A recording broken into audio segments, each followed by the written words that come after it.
Good morning and welcome to Artifact Live, where we look at the art and science of storytelling. My name is Scott MacArthur.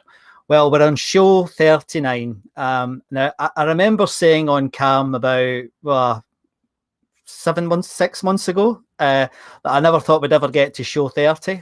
We're almost at 40, guys. So welcome to the show, and thanks very much for tuning in. And a special welcome to the Twitch guys. I can see you there. Thanks very much for coming in. Never know what I'm going to get from the Twitch community. It's not always pleasant, but never mind. I'm delighted to have you here. Thanks for tuning in.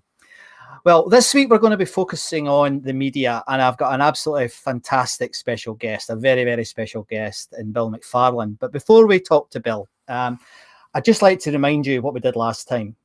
We had Tony Brassington on. Now, Tony is a really interesting example of a storyteller. Now, you know that if you've tuned in before, you'll know that I've got a couple of things that I'm very keen to get out there to the world. The first one is this, that I believe that stories are so important that they can act as an empathy engine. Now, as President Obama said there in the introduction, there's nothing like a story. It is so, so powerful. And I think Tony touched on that really quite beautifully. But the thing that really got me about Tony was Tony is a forklift truck engineer who has published 12 successful books. And I love that, because what he's done is he's taken his experience, regardless of how he's making his main living, and he's started to become and get out there in the world as a storyteller. And I love it. And being an archaeologist of your own life, the other thing that I'm really keen for everyone to remember is something that I think Tony did beautifully. So thanks for being on last week, Tony. I know you're watching today. It was an absolute pleasure having you here. So, and then just before I introduce Bill, one last thing that I always say at the beginning of the show.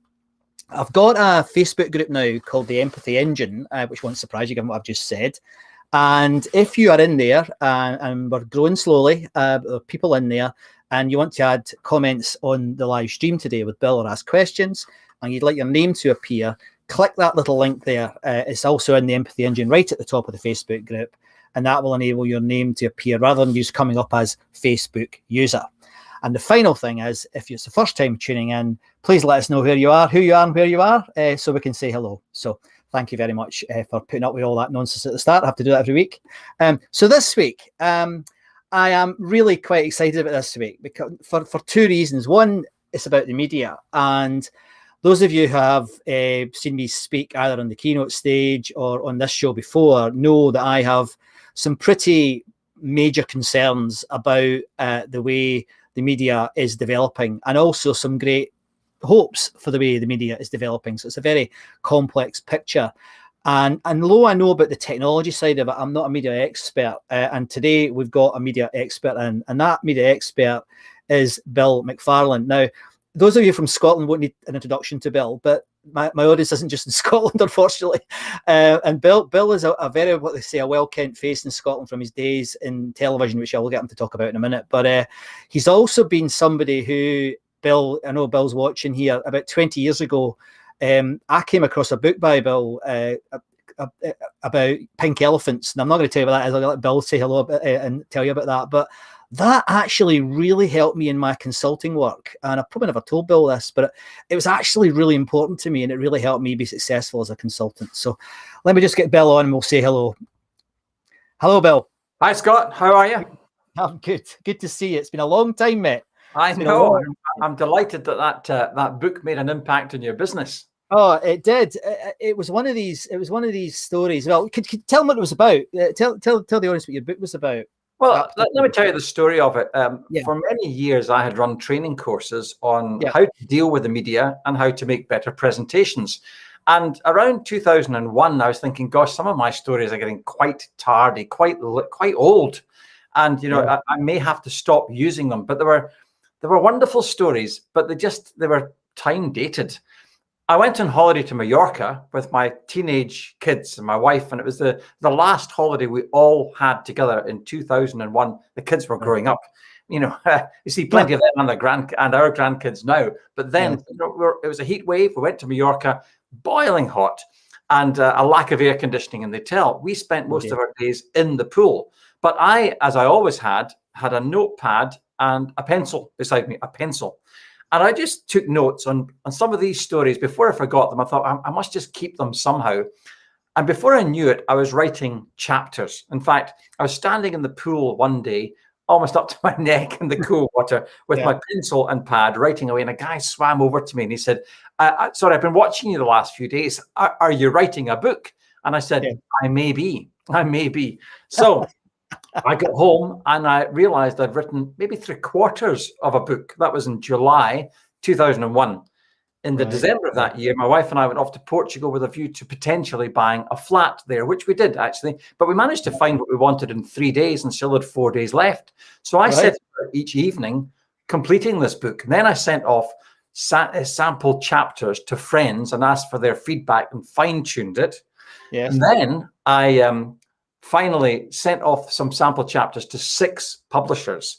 And 5 pink slips arrived saying, thanks, but no thanks. I got a phone call anyway from Wiley Capstone, from one of the publishers. And the fellow said to me, I literally retrieved your sample chapter from the bin. Clearly, somebody just thought it was rubbish, literally.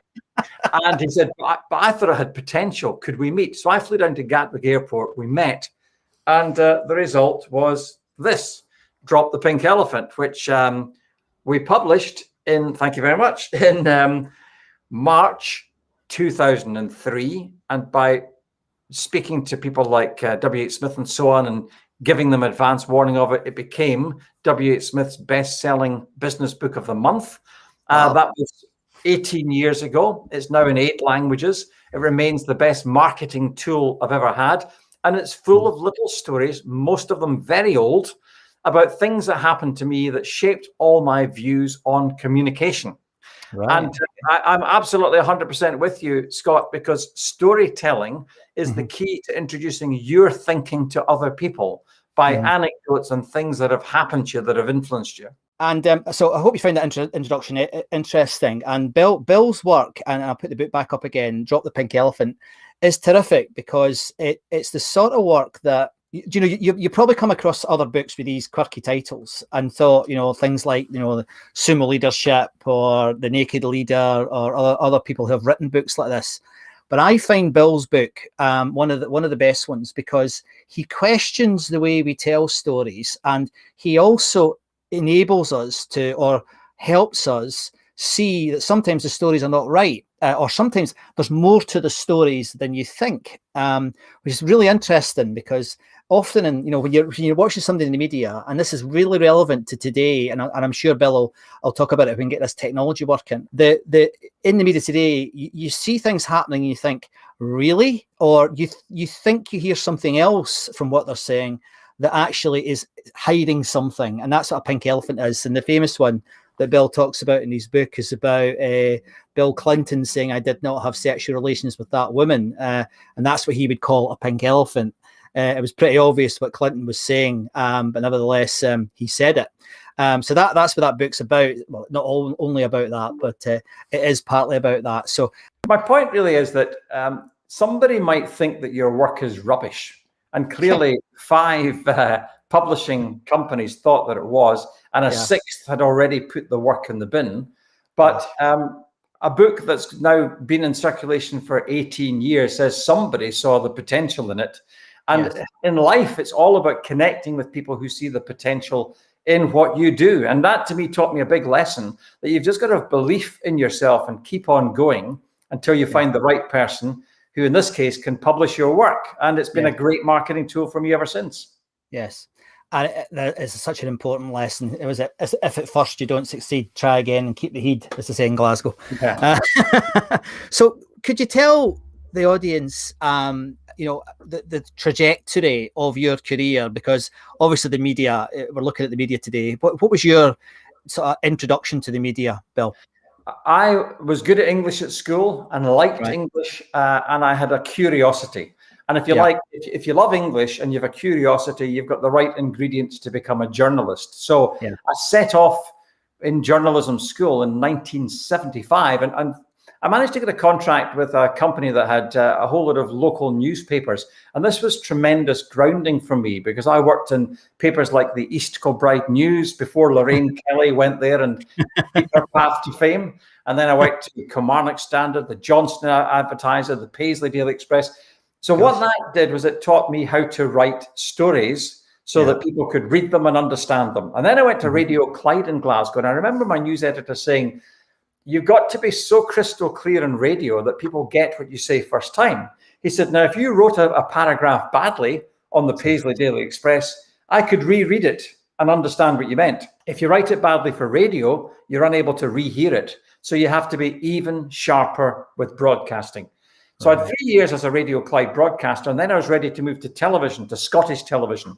I remember the night I was asked to go through to Edinburgh to read the news, and I said to the news editor, Frank, I've never seen autocue, so I don't know how it works. He said, "Oh, it'll be fine, son. You'll get the hang of it." Which was my training for reading the news. But I had read 3,000 radio bulletins by that time. Right. And then you become a television broadcaster. Now, there are three figures to know about communication. One is that 7% of the message comes across in the words, 38% in the pace and tone, and 55% in the body language. Or you could say it's words, tone, pictures, which is what you and I are passionate about, talking in pictures.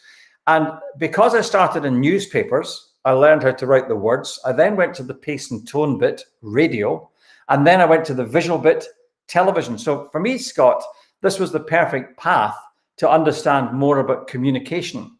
And I'd only been at the BBC 4 years when I left my daytime job at the BBC to set up my company, then called the Broadcasting Business, now Pink Elephant Communications. And that was way back in 1989. And since then, I've traveled to 25 different countries across the world, running 4,000 seminars, telling people what I've learned about communication to help them present better and to deal with the media. The part of your story that where I first encountered you was when you were a sports anchorman. Yeah.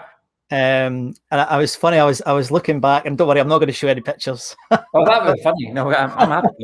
Yeah, but I was looking back on it, and it was the thing that was also interesting was that looking back at the old film of you and the old pictures of you back in was it the 80s, Bill? Was that when you were doing? I started in television in 1982. Yeah, when I was at the BBC, I suppose I was doing most sport at the BBC in Scotland between 85 and 89, and then I went to BBC Breakfast News in London and did 4 years there doing sport as well.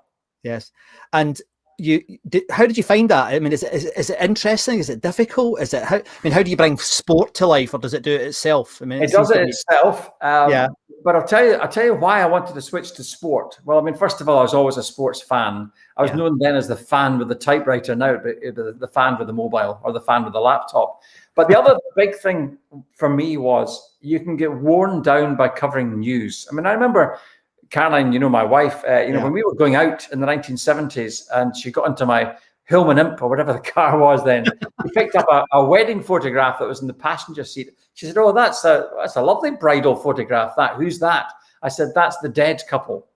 Because I had the photograph because this couple had been killed in a car accident. And there is a point when, as a journalist, you have to decide, do I want to spend my life covering the tragedy of daily life? I mean, I covered child murders and all sorts of things that we need to know about, that's important to know about. But if you cover it all the time, there's a danger you go down one of two paths, and that is you become cynical. In some ways, it's a protection method. You cut yourself off from feeling empathy about it. And therefore, I've known a lot of people, journalists, who become cynical. The other path I believe you can take is to become enlightened. And so when I watch a human interest story of tragedy, I often switch it off because I say, I'm afraid these things happen. It's just part and parcel of life. But rather than wallow in it, I'm just going to say, I'm sorry that's happened to them, and I'm going to move on. And that to me is just becoming enlightened about the whole thing. So the reason I switched to sport in 1986 was you interviewed the winner. And in these days, you only interviewed the winner. Before the Sky contract says you interview the miserable loser as well. But there is a big thing in that. I've watched football managers become very good at handling the crushing disappointment of defeat seconds after the final whistle.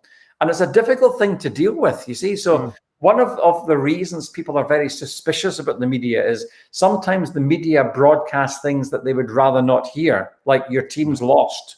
Yes. Or why they lost. Or we heard Steve Clarke, the Scotland manager, have a pop at the media and everybody else saying, oh, they were all critical after our game against the Czech Republic, and it was unfair.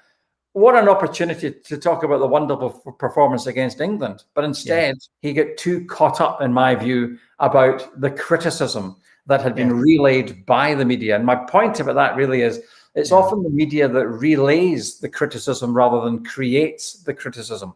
There'll always, as we know from social media, be people who disagree with you or criticize you or have something to say about you. And as Eleanor Roosevelt said, what other people think of you is none of your business. Yes, it's a classic. Yeah. That leads us to the area that I'm sure you knew we would talk about, and that is the BBC itself. I'd be fascinated in your perspective, and I mean, it looks like, I mean, I'm not a journalist and I've never worked at the BBC. I've worked with the BBC, but I've never worked in the BBC. It looks like, if you read certainly the social media world, that the BBC's prominence as a broadcaster has lost some of the shine. Now that hurts me because I'm a massive, I love the BBC. I absolutely love it. I'm not so keen on the news often, maybe because of what you've just said. I hadn't thought about it like that. But what's your perspective in someone who knows the journalists, knows the quality of the people, understands some of the history and the impact the BBC has made? What's your perspective on it in terms of the contemporary perspective on such a formerly loved, and I still love, the BBC? What do you think about it now? So perspective is the key word here, and it remains the most trusted news source in the world. Now, let me tell you what it's like being a journalist at the BBC. I used to have news editors who would say to me, what's your second source on this? Not what's your source, what's your second source? How do you verify this? And here's an interesting question. What is the truth? What is the truth of any situation? I would answer that by saying, well, that depends on how far you're willing to go to establish the facts. And then how are the facts presented? Are they presented with a twist or a spin? And the reality is, I'll tell you what happened to me.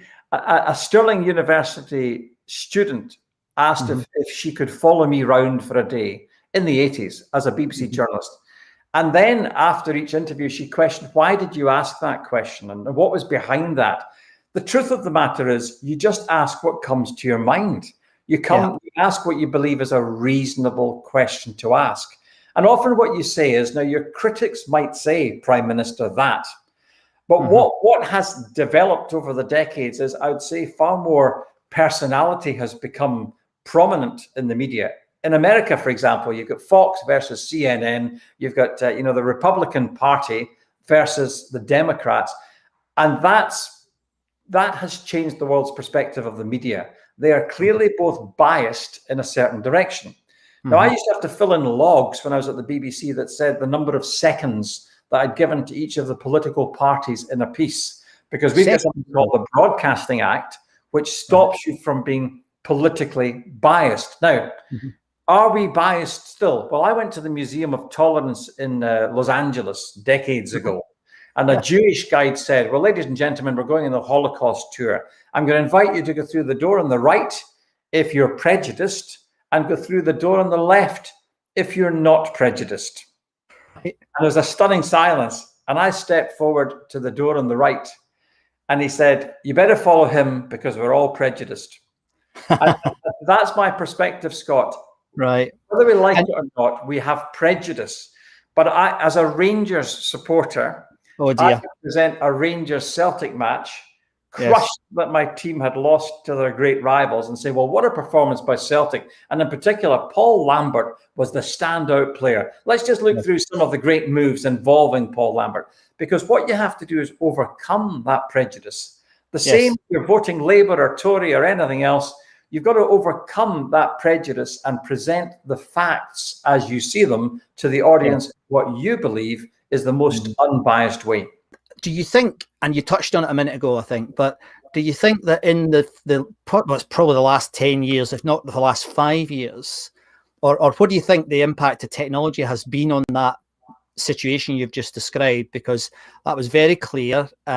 very fair-minded. Do you think technology has changed that? The danger with technology is it can rush you into broadcasting things before you've checked them out, because you can, because you can get it there first.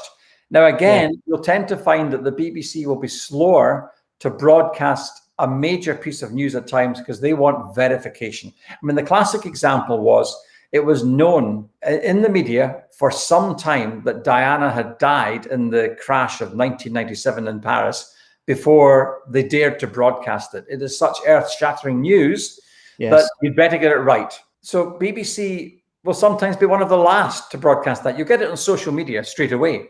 But I always say the way people use social media makes broadcast journalists like me look like the most responsible people on the planet, because there are rules, there are hoops to jump through, and there are people checking what you say. But here's a snapshot of modern technology. When I worked in newspapers, there was me as a reporter. There was a sub-editor who would write a headline and check your spelling and things like that. And then the editor would look at the pages and proofread them himself or herself, and then the paper would, as you called it, go to bed, go to press, and it'd be published.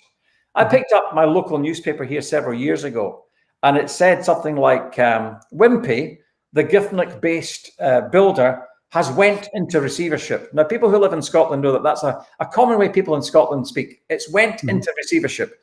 But people who know the Queen's English says, well, it's gone into receivership. And by the way, receivership is spelt EI rather than IE. So there was two classic mistakes in the first sentence of this paragraph, the lead story. Now, your question was about technology. That's because it's possible for the journalist to get that straight onto the page without anybody checking. And therefore, two people lose their job along the way because one journalist can do the job of three.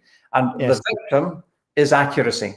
So what we have to be careful of with technology is that we remain accurate in what we're saying, and that we have it checked before it goes out. I mean, I think the facts question, I mean, there are many people, many commentators now talk about us being in the post-facts era. I just scratch my head at that. I find that quite interesting. I mean, obviously, it's just a term that's been used across the media. I worry about that, Bill, if I'm honest, because I used to be, my training is as a scientist, and I used to always look for evidence. I would always say, a bit like, it's quite interesting that your editor said about secondary evidence, because that's exactly the scientific process. Now, you must start with your prime sources in science, and then you look for supporting sources. That's exactly how it works in the scientific model.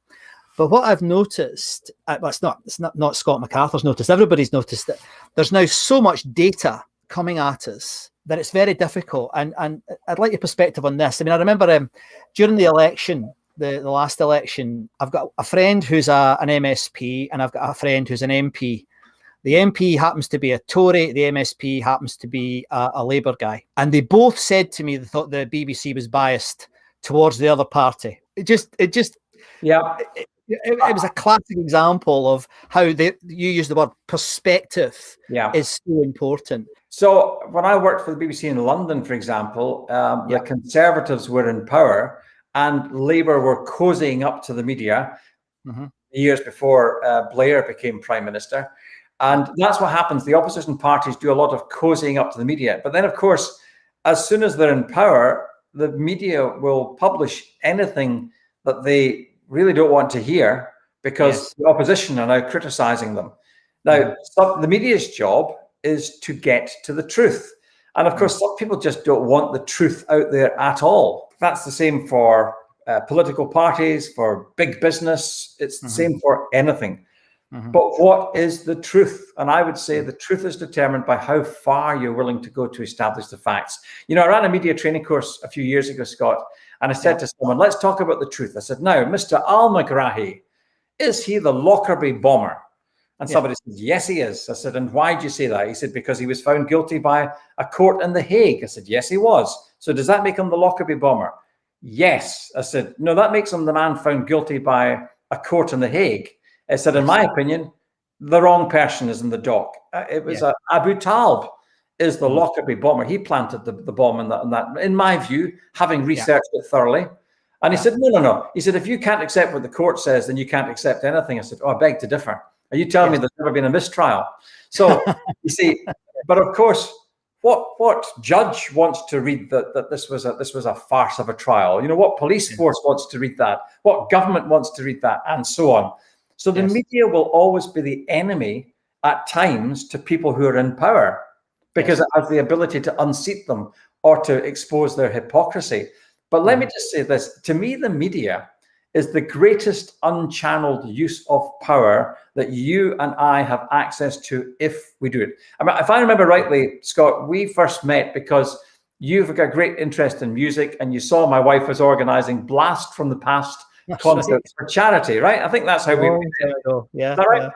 Now, what did Caroline do? With my help and my knowledge of the media, she spoke to newspapers, radio and television and said, I've got 5 acts from the 70s who are like the legendary Bay City Rollers and the late, much missed Les McEwen, you know, who are willing to give up their time and their talents free of charge to help me raise money to buy Sunshine variety coaches to help disabled children get to the seaside for the day.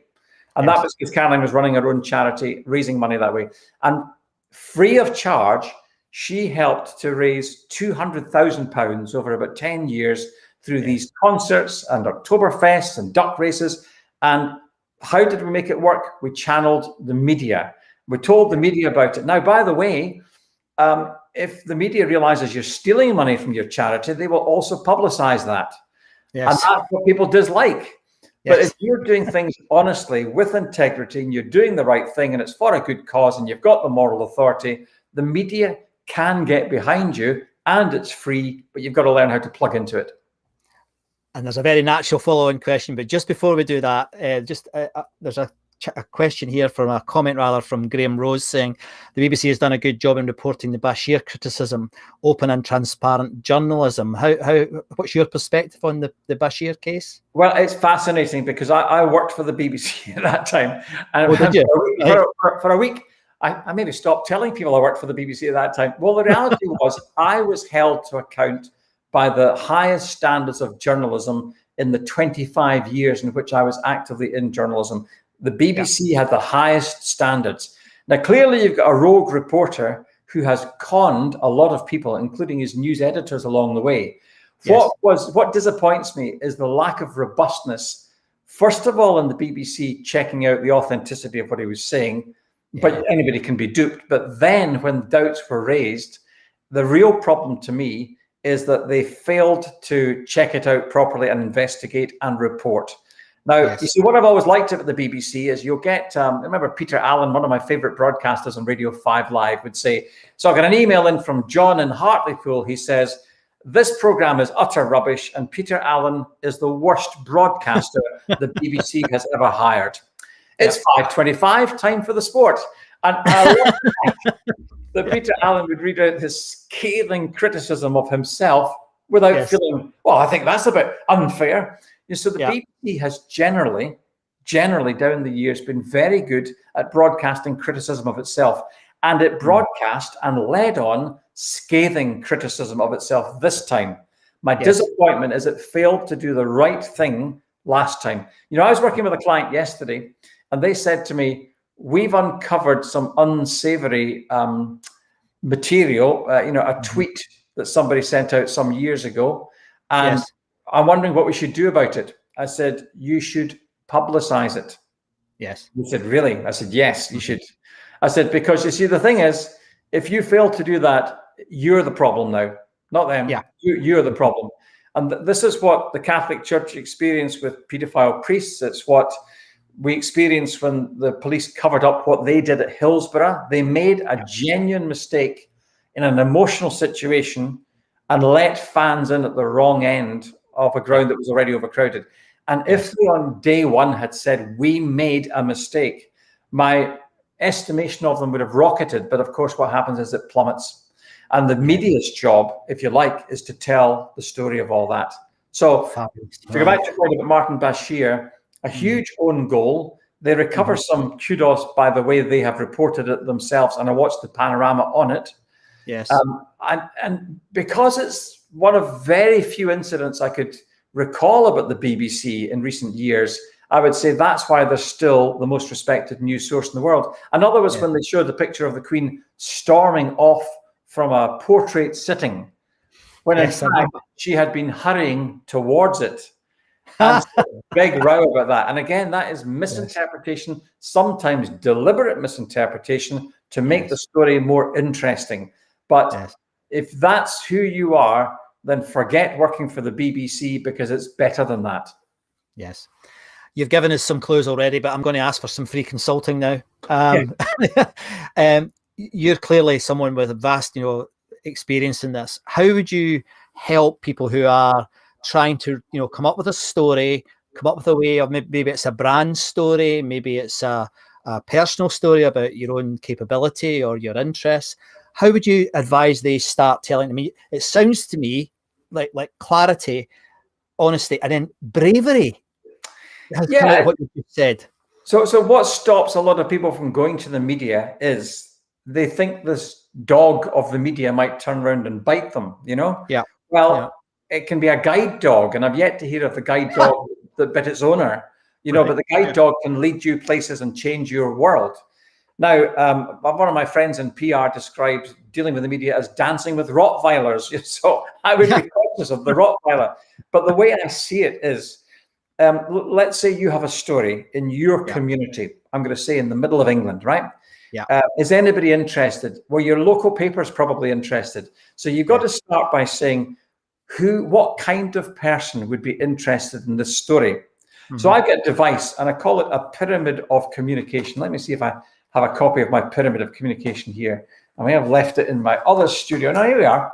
So let's look at this. I see here's a pyramid of communication. Now, every story in the world has point number 1, 2, 3, 4, 5, 6, and 7 in order of importance to the audience that day. So my 3 questions are this. 1, what are the facts of the story? Just write down, before you try to write a story, just write down 5 or 6 or 7 or 8 or 9 or 10 facts about the story. Second question, who's your audience? This is vitally important. If you work out who the audience is and that they were sitting in front of you having a cup of coffee, how would you tell them that story?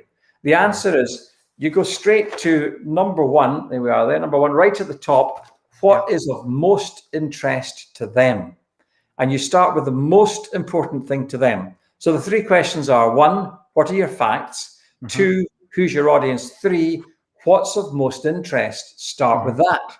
And that's how you organize your story. Now, if for example, somebody in my area of Glasgow here had won £1 million on the lottery, that's big news in the local paper. It's certainly going to get a mention in the national papers in Scotland. Will it get a mention in Winchester? No, just too far away, you see. So it's of descending interest and importance the further you go away from the seat. But coronavirus is a good example. We're all interested because it's all over the world and it's affecting everybody. This is the singular story in my lifetime that has affected most people in most ways. It is quite remarkable. So, but we're always interested in the big question, what's in it for me?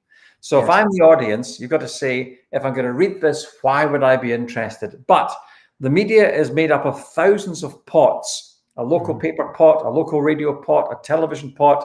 Start with the ones that are most interested and see if you can develop it beyond that to gather more interest in your story.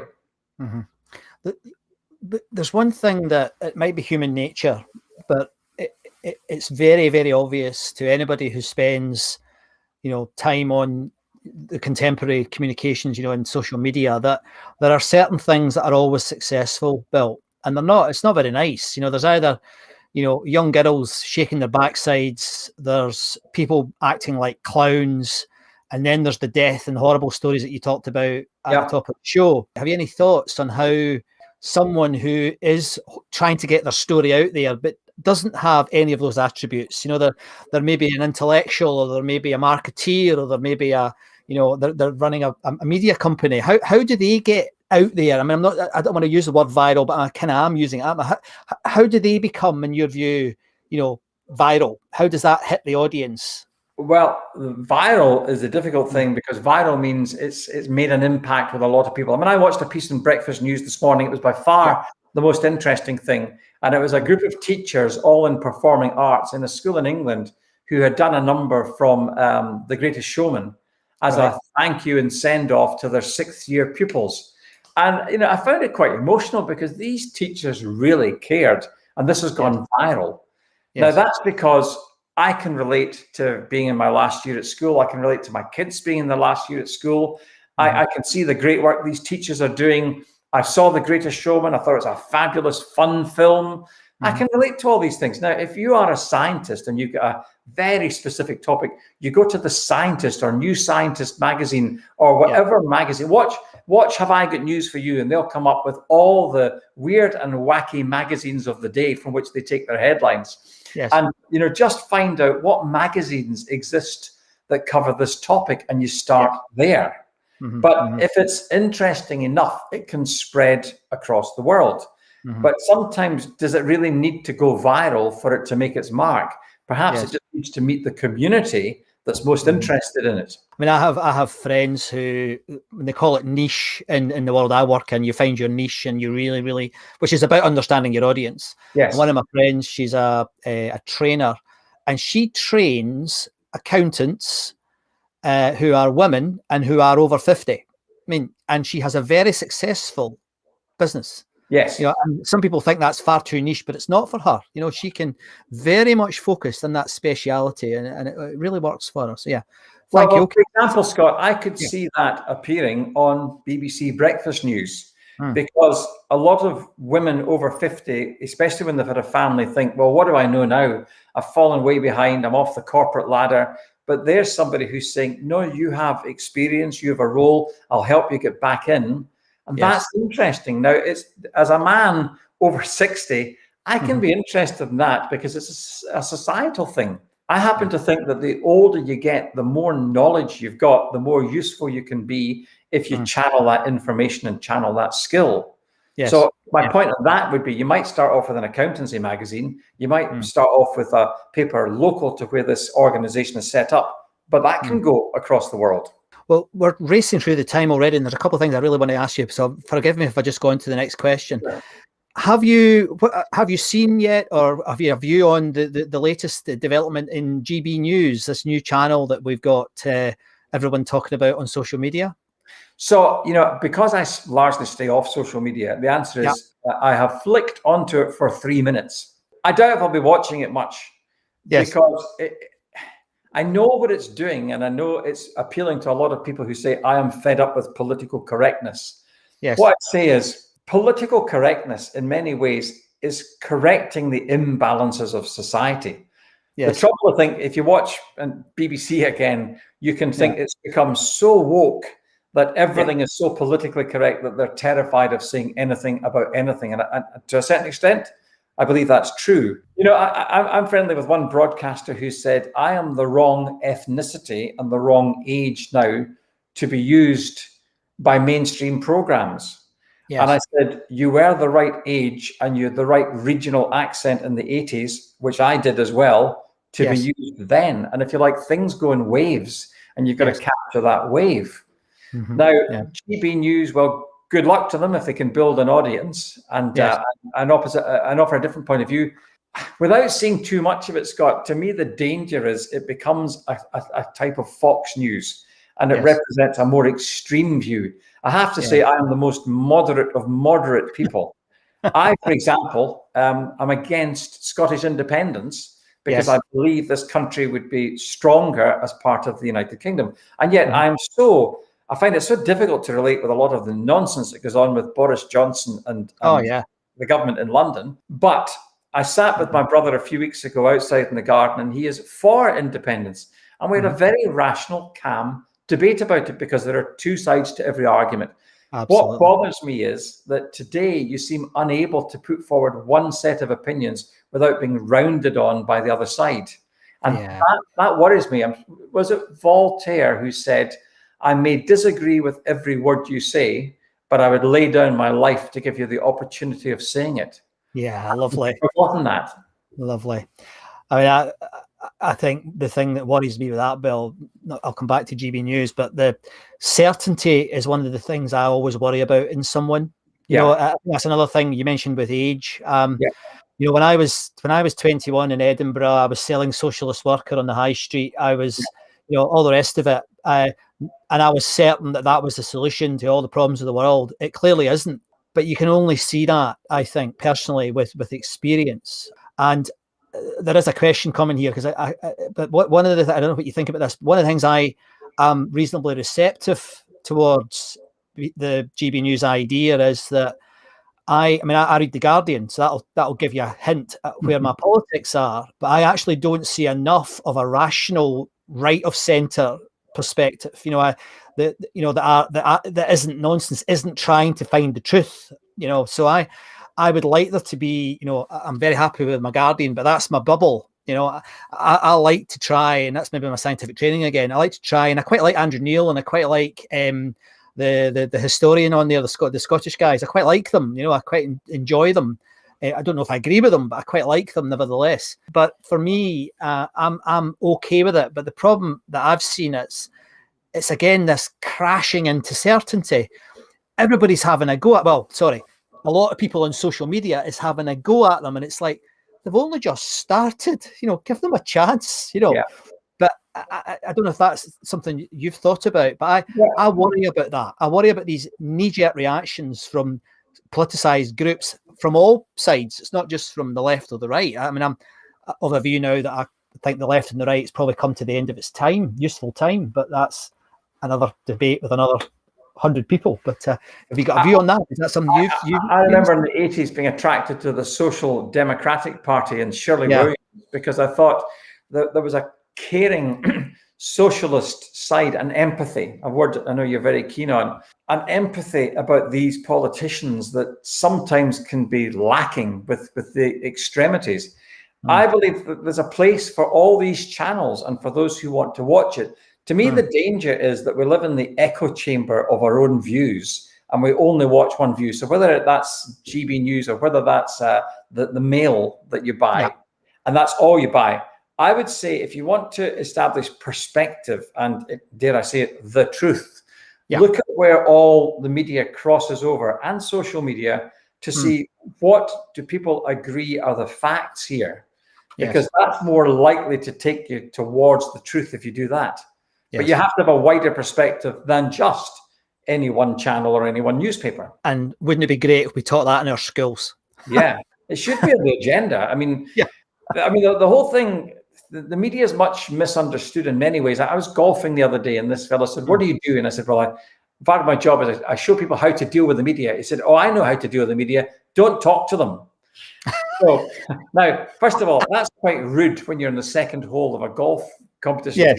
Because he turned out to be a diver and had dived for lots of companies down the years. If I said, "Here's my view on diving, don't, it's dangerous," that would be the same kind of rudeness.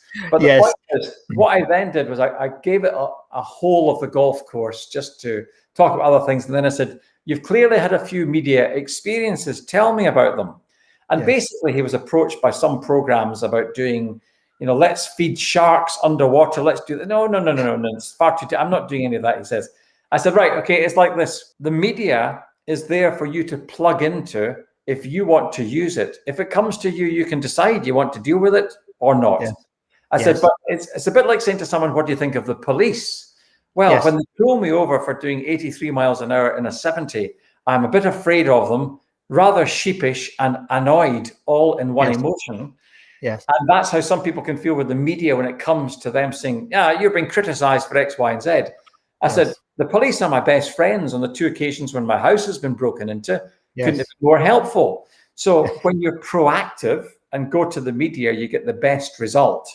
And I would say, I'd say to anybody, if you've got something to tell that you'd like to share with people, think of the best basket in the media to put it into, approach them.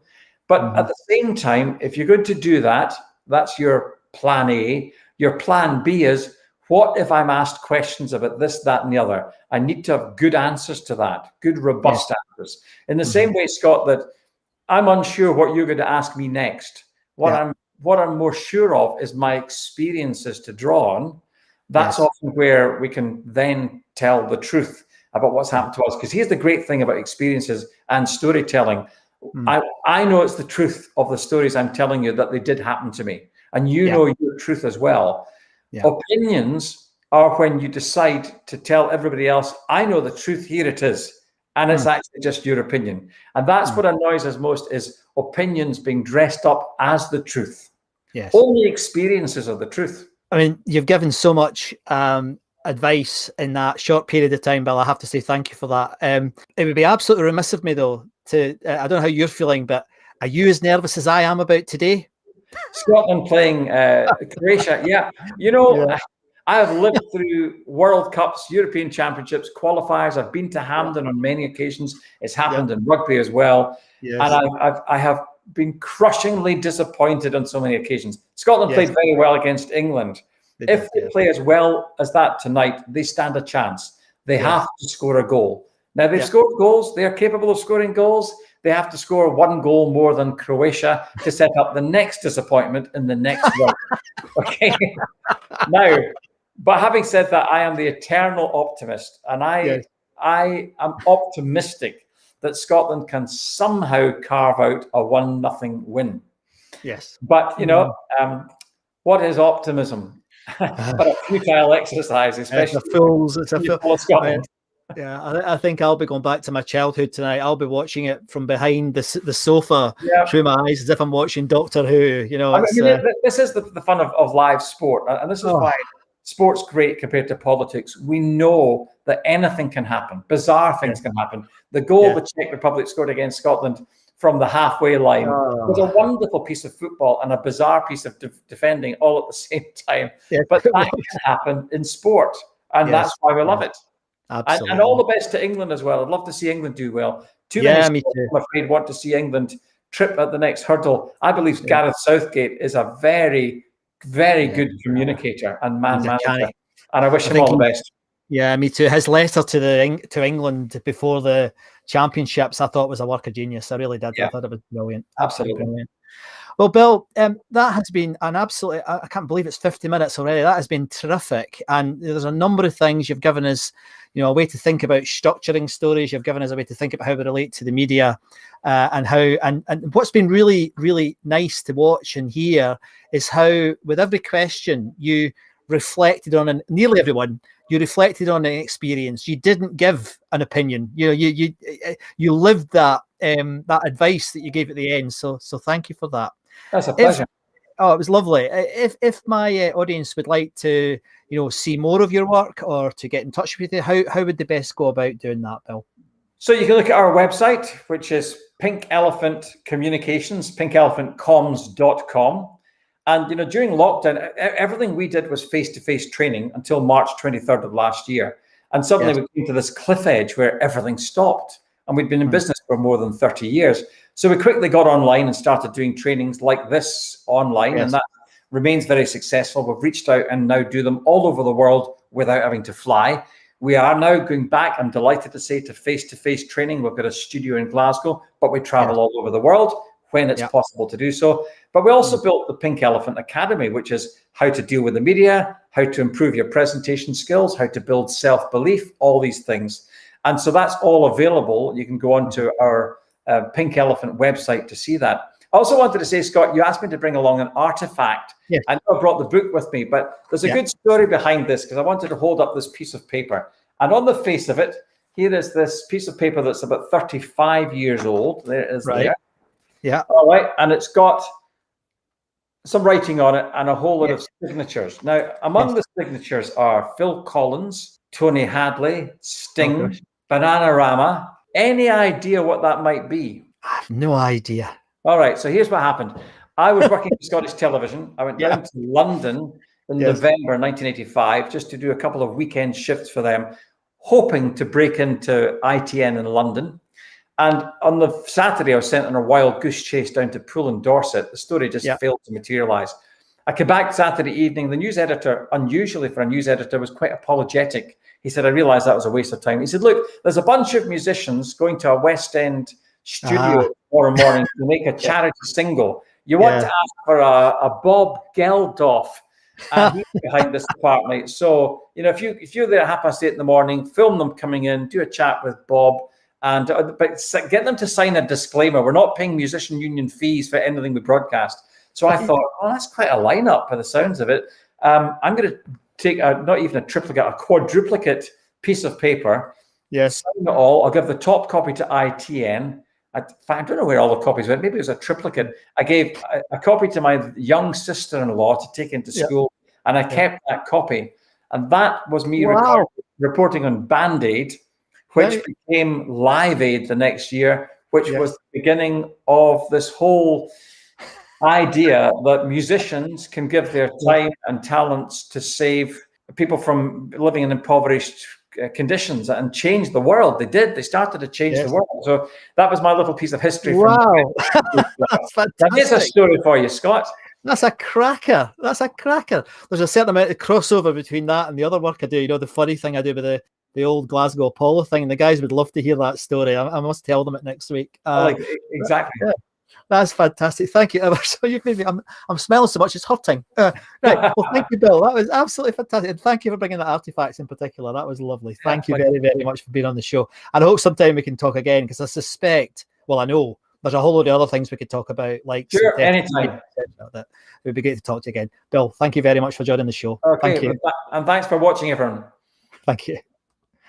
Well, I hope you enjoyed that as much as I did once again. That was brilliant. That's a stroke of genius, that bit at the end. Really, really was good. As you can see, it's really lit my face up because it was quite lovely.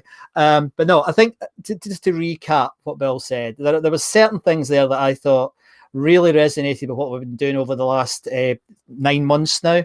The part where he started, he talked about words, tone, and pictures. That resonates very much with what we talked about in terms of the arts, in terms of writing, in terms of structure, in terms of human behavior, in terms of, you know, tone of voice when we had Ben on. So I think that was wonderful. And I loved the bit towards the end where he started to talk about, you know, knowing your audience, knowing how to actually meet that audience's needs and how to get a particular perspective on it. So I really, really thought that was packed with value, and I'm extremely grateful to Bill. So thank you, Bill. And I really do hope we get back again. On the subject of back again, next week, and I've got it's amazing how in the last few weeks things have become, I think things are developing in a very interesting way. And then next week, we've got a guest here who's Elizabeth Hearn, who's going to come on, and she's going to talk.